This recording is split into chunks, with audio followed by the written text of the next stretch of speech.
Hey everyone, welcome to our small footprint. My name is Nissa, and if you're new here, we are a family of 8 who live off-grid in Australia. It is Sunday today.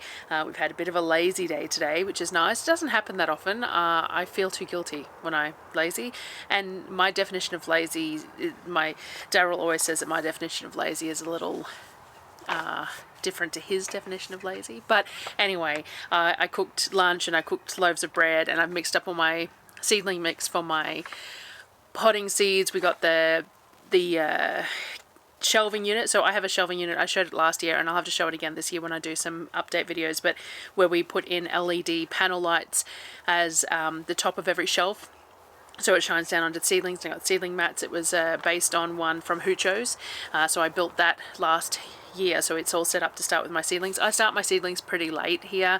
I find that because we have frosts all the way into September, if I start them too early, they just get a little bit stunted in their pots waiting to go out, and I can't put them out until the last thread of frost has come by. So I find that I start in August. A lot of other people start a whole lot earlier than that, like a whole month earlier than that, but I get a bit of a late start, and I don't find that it impacts anything because we have a pretty cool September, October, November.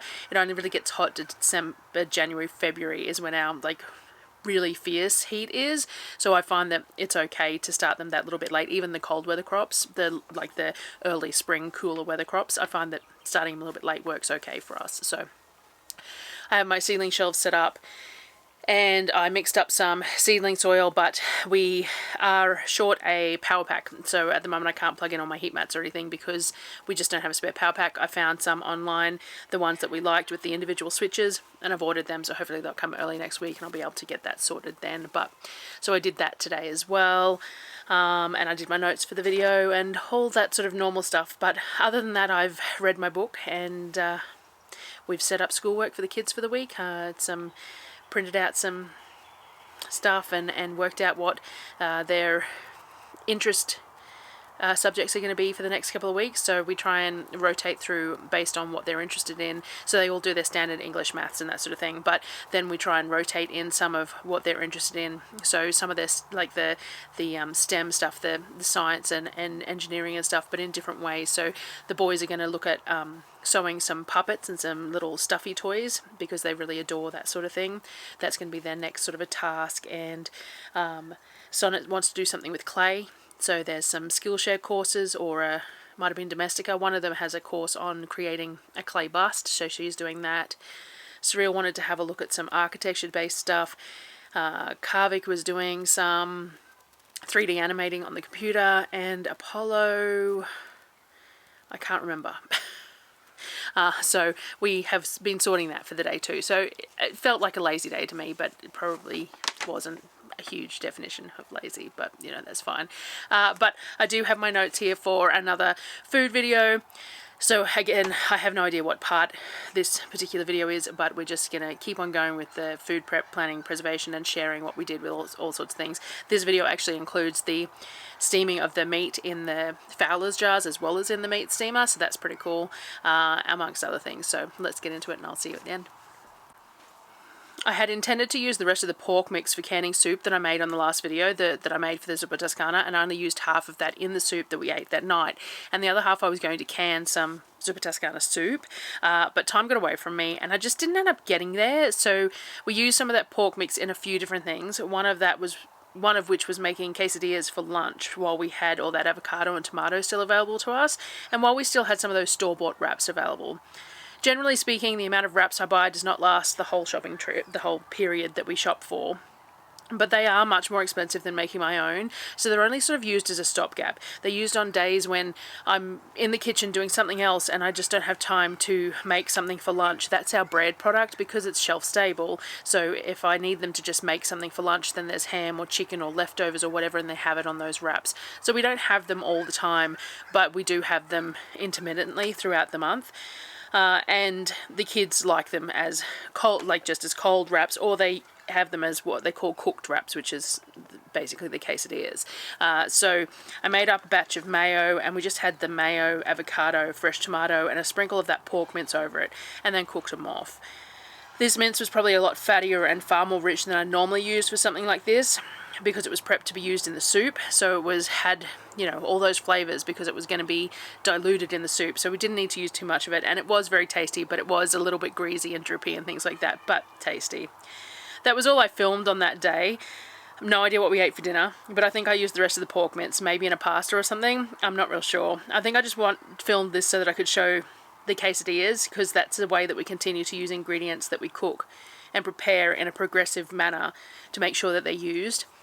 So it's just one of those many methods that we use for the leftovers from the night before of whatever it was, some sort of a cooked meat or mince or whatever else, to make what feels like a whole new meal for lunch the next day, but is using those things up. And that's partly how this whole process works, is making sure that we're using the food continuously and consecutively rather than trying to put it away for something else and not coming back to use it, sort of thing. So I just think I filmed that just so that I could share that. The next day for lunch, I've got a whole lot of eggs that I'm trying to use up, because I bought those like 120 eggs, 2 lots of 60 eggs from Costco, but we're also getting a decent quantity of eggs from the chickens at the moment. So I buy this round ham. It's fairly inexpensive from Costco, and partly why I buy this particular one is that it's cut in rounds and can be used to line these pans. You need to use 2 slices to get it to fit well, and ideally it would be a little bit bigger, but I found that this is such a nice consistent size that it's worth working with. I believe it's $13.49 for the pack. I can't remember the dollars per 100 grams off the top of my head, but it's a good price for ham.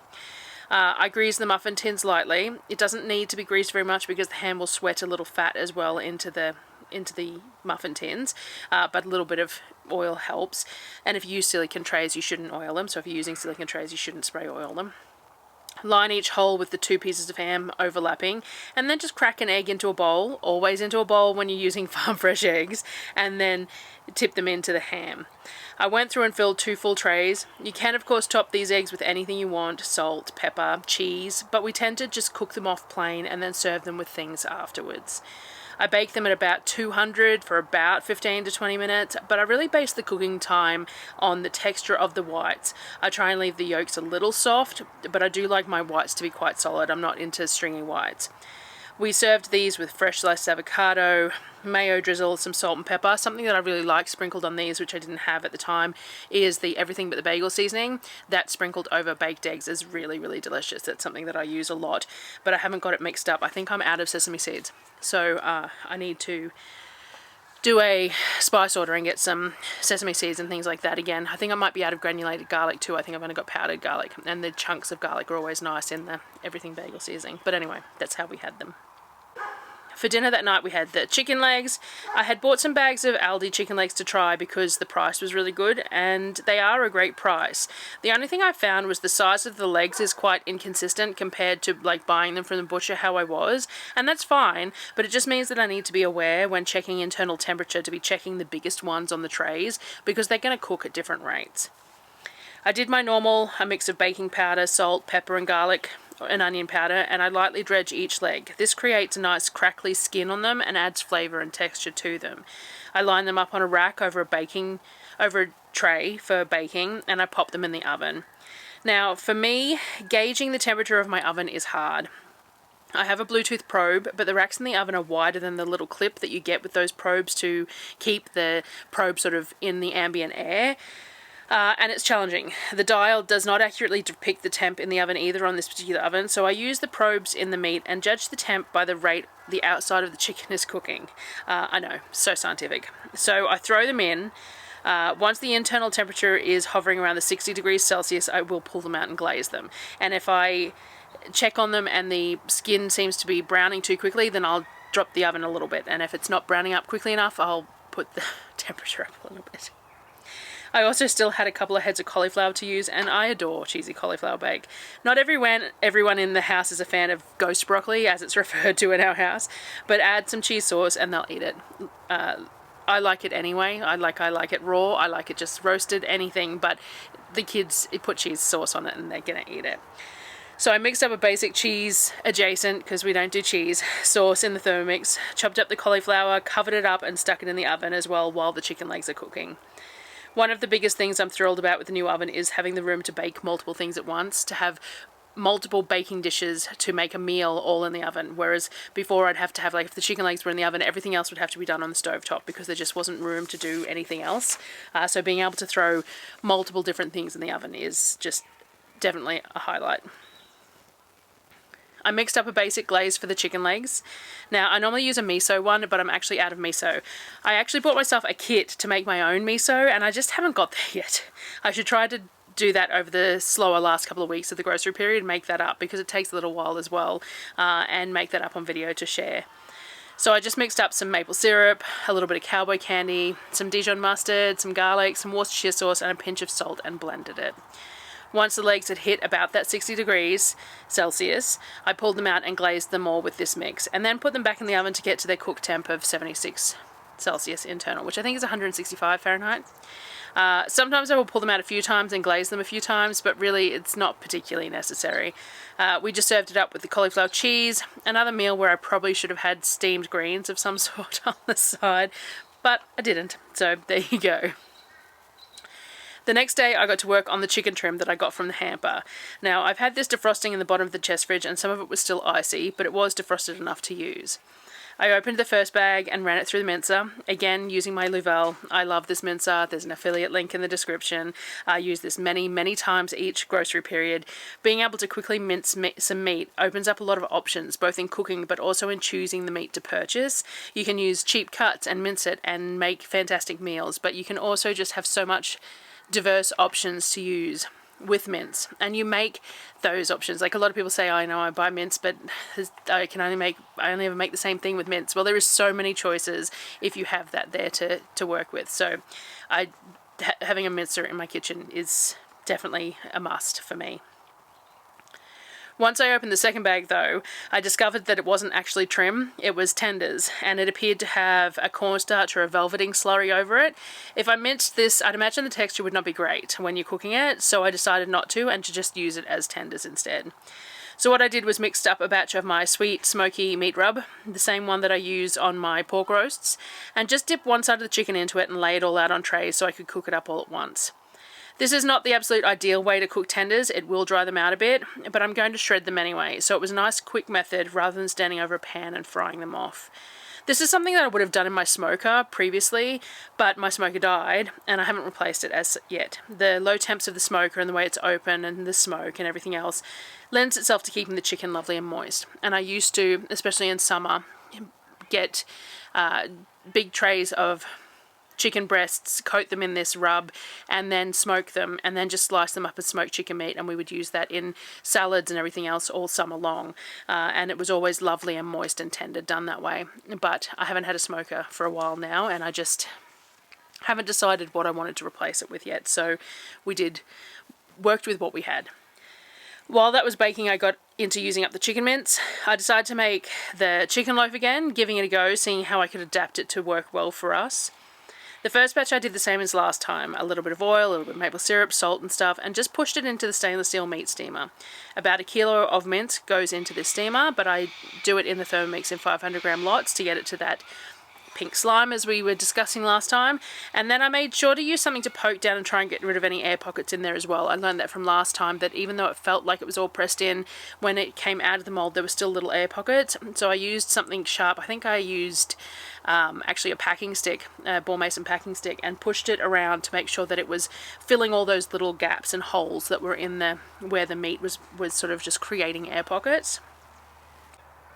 Now, in watching back the footage, my camera seems to have cut out while I was filling the jars. So I had this idea that if I could compress the meat enough in a Fowlers 31 jar, which is almost as wide as the stainless steel one, but holds a little less, it's about 750 grams of meat I discovered, and if I could fill it and slightly mound the top and then use the lid and clips to get it all compressed in there, why couldn't I cook it in a boiling water bath the same as the steamer?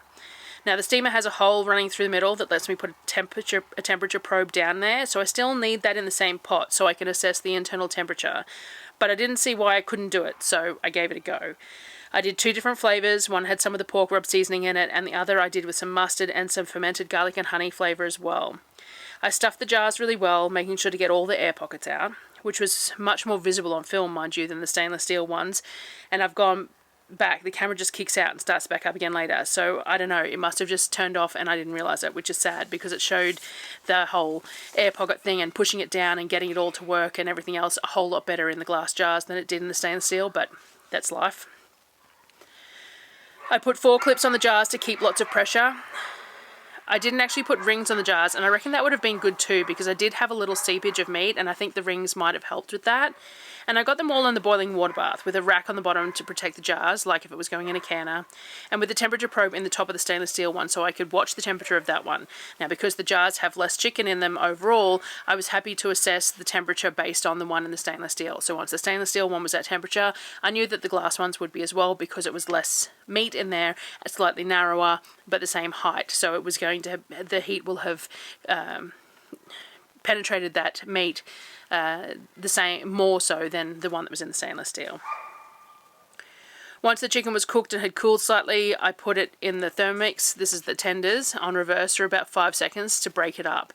I had cooked off some flatbreads for lunch and we had the shredded chicken, some cabbage, avocado and mayo on flatbreads for lunch. I must have spent most of the day in the kitchen because after we'd eaten I also made up some hot chocolate powder. I blend sugar to icing sugar in the Thermomix, add some coconut milk powder, some cocoa, some salt and some potato starch so that we just add 2 spoonfuls of to boiling water and then a marshmallow or 2, and we really enjoy having that in winter, so I made that up next, obviously while I was watching the meat do its thing, keeping an eye on the meat and making sure that there was enough water and there was no issues with that in the steamers, so using the time in the kitchen as well. Now I actually bought marshmallows in the supply run, so we had some store-bought ones, but I normally would make some marshmallows, some maple marshmallows or something that melts in the hot chocolate, and I might later on in the month because the bag ones will only last us this first batch of hot chocolate, and I normally make a few batches per winter, but I do have parts, I'll try and remember to put in the description, it's something like it's 2 parts of coconut milk, or milk powder, and 1.5 parts of something else, and whatever it is, it's in my recipe book, so I will try and remember to put that in the description, so if you want to make your own hot chocolate powder. I think I've got a short for it somewhere, or another video, anyway. Once the chicken had reached the internal temperature required in the steamers and it had cooled a little, I opened the jars to inspect it. It looked good. There had been some seepage out of the lid a little bit, and there was a little space in the bottom of one of the jars. So the jar wasn't quite completely full, but it still compressed nicely and it looked promising. I put them back in the jars and the steamer and sealed them and put them in the fridge. I found last time that it was, rather than tipping off any liquid initially, putting them back in that liquid and then putting them in the fridge overnight to cool meant that they stayed more moist than if I tipped that liquid off. I think that that was a good way to do it. I had kept aside some of the tenders for dinner that night as well. So I made a really quick sun-dried tomato pasta sauce in the Thermomix. All I do is I throw some sun-dried tomatoes, some onion jam and some garlic, and I puree it all up. I add a bit of lemon juice, some stock and a tin of coconut cream, and cook for about 10 minutes at about 90 degrees, speed 3, just so that it thickens up slightly and cooks through, blends up the sauce. I had tipped the end of the seasoning from the tenders I baked into the tenders that I had left for dinner, so they were slightly seasoned, and then I just cooked them off in the cast iron pan. Once the sauce was cooked, I added a couple of egg yolks while it was running at speed 3. This will just make the sauce a bit richer and a little bit thicker. I had a little bit better mouthfeel to the sauce. I had boiled up some penne pasta, added some frozen broccoli to the pasta water for the last few minutes, diced up the chicken to make it spread through the pasta further, and then just added the sauce and stirred. Super simple but tasty, and a filling meal for a quick dinner after a day spent almost entirely in the kitchen. So I did a video on the meat steamer previously. I'll try and remember to put that up in the corner of the screen for anyone who wants a little bit more information on that, but I will do the jars again and I'll share it in a little bit more detail. I wasn't entirely sure it was going to work, but then I lost all that footage in between, which was really important for the whole process, and because I don't have that, it makes it less sense for me to go in depth in it. So it seems like a lot of this was a little bit of a brush over, just showing you what I was doing with all the different things, showing you what I did with the chicken trim that I got from the hamper, and with the end of the pork and things like that, and showing you how I'm using it. And that's all part of what these videos are for too, and why I do them chronologically, is so that you can see the process of the food that I purchase and I receive, and how I use it in order, and the best way to efficiently, well, I think the most efficient way to use it, so that it's being used in progress, or it's being frozen in meals or things like that. And so part of the way I do that is by sharing the videos chronologically. So some of these videos span more days than others, and some of them feel a little more pointless than others, but I think that they need to all be shown in that chronological order to really emphasize why I share them the way I do and that sort of thing. But anyway, so yes, that was another few days of food prep. I think it was only 2 actually, but another chunk of food prep, and I've got a few more still to come. There's a few more bits and pieces that need using. I haven't done the beef trim for the from Costco yet. I think I've got all the pork to share still too that I have finished and things like that, so we will just keep on sharing. And in the meantime, anyone who's on my Patreon, I shared a post over on there this morning about how I had said I was going to start doing some lives on the Patreon for the people who are patrons and trying to get an idea of timing, what's the best time to do it. But the other thing was that I was going to look at doing some on here as well, sort of alternating months or whatever, and I need to figure out what time is best. So for the time that I did the last one was about 9:30 a.m. on a Sunday, Australian Eastern Standard Time, and that was a really good time for me, but won't necessarily be the right time for everyone else. So I need to sort of figure out how to work out what time is the best time for that sort of thing too. And yeah, it's exciting that we're starting to finally warm up a little bit and not warm up, like it's still cold at night and everything else, but the days are getting longer, and I can finally feel spring sort of heading towards us. So I can get a bit more excited about getting the garden sorted and stuff like that. The car, we're still not real sure what's happening with the car yet, which is a little bit of a crimp in things, but I'm remaining as positive as I can that we're going to figure it out and get it sorted, and it will be all fine. Just gotta stay positive about it and not try and worry about it. So, but yeah. Anyway, I think that was it for today. So I will see you guys on the next video, and thank you very much for watching.